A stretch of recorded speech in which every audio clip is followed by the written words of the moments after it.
제 생각은 이렇습니다. 여러분 생각과 똑같고요. 요즘 그 시설이 잘 된 자변기에서도 그 주변에 그 기생충들이 많이 살아요. 그래서 거기서 이렇게 신체하고 접촉이 되면서 기생충이 이렇게 올라오죠. 근데 이 지금 재래식은 더하단 말이죠. 내 말 지금 알아듣겠어요? 그렇죠, 내 말? 그래서 저는 화장실에서 신체 접촉 때문에 기생충이 올라와서 눈으로 들어갔다.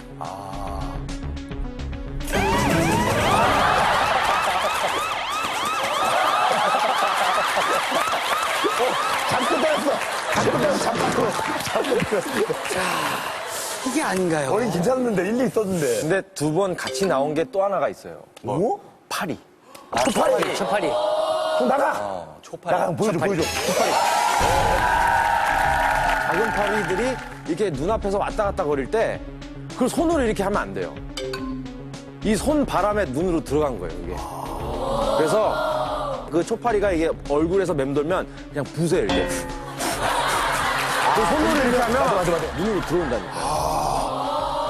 기생충의 원인은 초파리. 오호.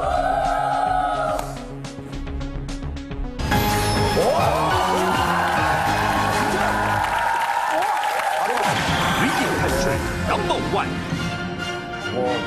정답은 바로 눈에 달라붙는 야생의 초파리에 의해 기생충에 감염된 것입니다.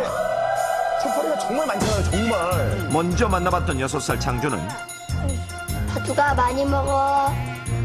시골집 마당에서 키우던 가축의 주변에 꼬이던 초파리가 창조의 눈에 옮겨붙어 기생충에 감염됐고 눈 속에 자리 잡은 기생충이 장시간 각막을 손상시켜 실명 위기에 놓였던 것. 할머니, 눈이 잘 안 보여요. 초파리 때문에. 또한 건강을 위해 등산을 즐기던 혜민 씨 역시 이 초파리들 고생하셔 죽겠네 정말. 걸린 사람만 나온 거예요. 숲을 사는 초파리에 의해 눈에 옮겨진 기생충이 각막에 궤양을 일으켰던 것입니다. 초파리는 우리 주위에서 아주 흔히 볼 수 있고 특히 날이 더워지면 집안에 둔 과일에서도 초파리가 꼬이는 모습을 쉽게 볼 수 있는데 이러한 초파리가 사람의 눈에 기생충을 옮길 수 있다는 사실 놀랍지 않으십니까? 물론 모든 초파리가 기생충을 옮기는 것은 아닙니다. 초파리 중에서도 주로 야생의 수풀이나 산속에 살며 유독 사람이나 동물의 눈물을 좋아하는 바로 아미오타종 초파리가 문제인데요. 이러한 야생의 초파리의 눈물샘에는 동양안충이라 불리는 기생충의 유충이 들어있습니다.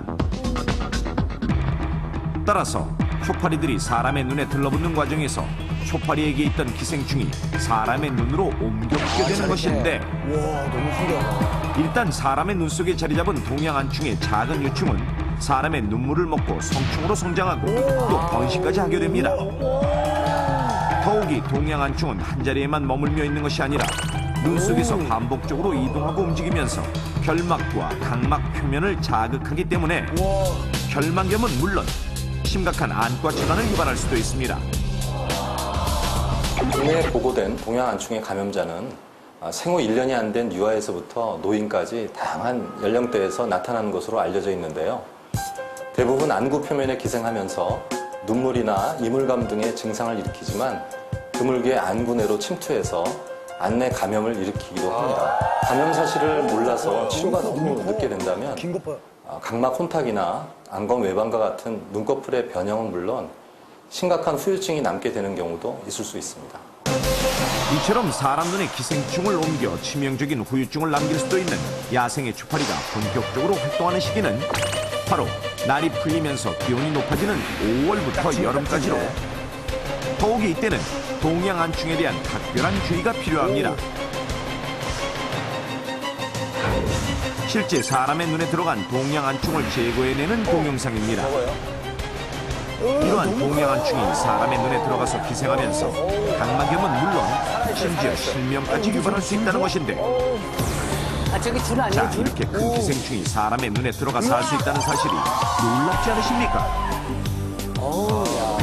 실제로 1996년 7월 눈이 충혈되는 결막염 증상을 보여 안과를 찾았던 60세 농부 최모 씨의 왼쪽 안 결막에서는 총 10마리의 동양안충이 발견됐고 2001년 6월 홍채염을 진단받았던 50대 이모 씨 역시 검사 도중 오른쪽 눈에서 7마리의 기생충을 적출해냈으며 지난해 여름 40대 주부 조모 씨는 산에 다녀온 지 약 한 달쯤 지난 어느 날 눈이 충혈되고 따가운 이물감이 지속돼 거울을 들여다보는 순간 눈 속에서 구물거리는 기생충을 보고 놀라 안과를 찾아 기생충을 끄집어냈습니다. 더욱이 최근 지구온난화로 인한 기온 상승으로 인해 초파리가 알에서 성충이 되는 과정이 훨씬 빨라지면서 기생충을 옮길 수 있는 초파리들이 더욱 기승을 부리고 있고 때문에 과거에 비해 동양안충에 감염된 사례 또한 늘고 있는 추세인데요.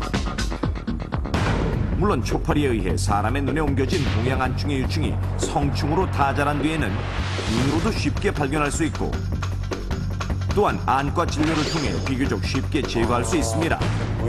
너무 크네요. 하지만 문제는 동양안충의 유충은 처음에는 너무 작아 눈으로도 확인되지 않는 데다가 특별한 증상 또한 나타나지 않기 때문에 성충으로 완전히 자라게 되는 약 한 달쯤 전까지는 기생충에 감염된 사실조차 모르기 쉽다는 사실. 때문에 만약 기생충이 눈 속에 들어온 사실을 모른 채 오랜 시간 방치한다면 각종 안과 질환은 물론 심지어 실명에까지 이를 수 있습니다. 따라서 무엇보다 감염 사실을 빨리 아는 것이 중요한데요. 그럼 동양안충에 감염됐을 때는 어떠한 증상들이 나타날까요? 처음에는 눈에 무언가 들어간 듯 단순한 이물감이나 가려움증이 느껴지기도 하고 눈을 깜빡일 때마다 통증이 동반될 수도 있으며 별다른 이유 없이 눈이 충혈되거나 눈물이나 눈곱 등의 분비물이 평소보다 느는 것이 특징. 또한 눈에 흐릿한 상이 맺히기도 하며 무언가 눈앞에 떠다니는 것처럼 보이는 등 시력이 나빠지기도 하고 눈에 경련이나 마비가 동반되기도 합니다. 그렇다면 우리의 눈에 침입해 심각한 안과 질환을 유발할 수 있는 기생충으로부터 우리의 눈을 보호하기 위해서는 어떻게 해야 할까요?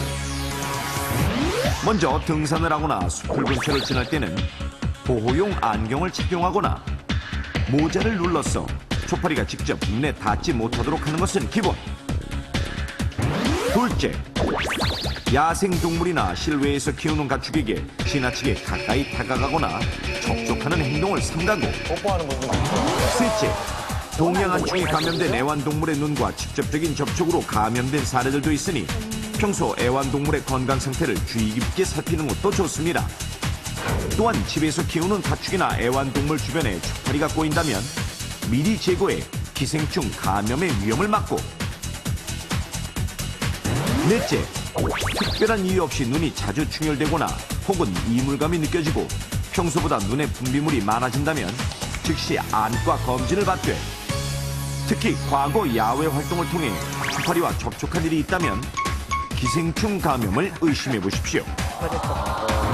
다섯째, 성충으로 다 자란 동양안충의 경우 대개 눈동자 밑에 기생하고 눈으로도 쉽게 확인할 수 있으니 유심히 살피고 끝으로 동양안충은 눈에서 1년 이상 기생할 수 있으므로 설사 안과 검진을 통해 기생충을 제거했다고 해도 기생충의 유충이 남아있다 재발하는 경우도 간혹 있으므로 적어도 향후 1년간은 지속적인 관찰이 필요합니다. 사람의 눈물을 빨아먹고 사는 초파리, 대수롭지 않게 여겼다가 영영 눈이 멀 수도 있습니다.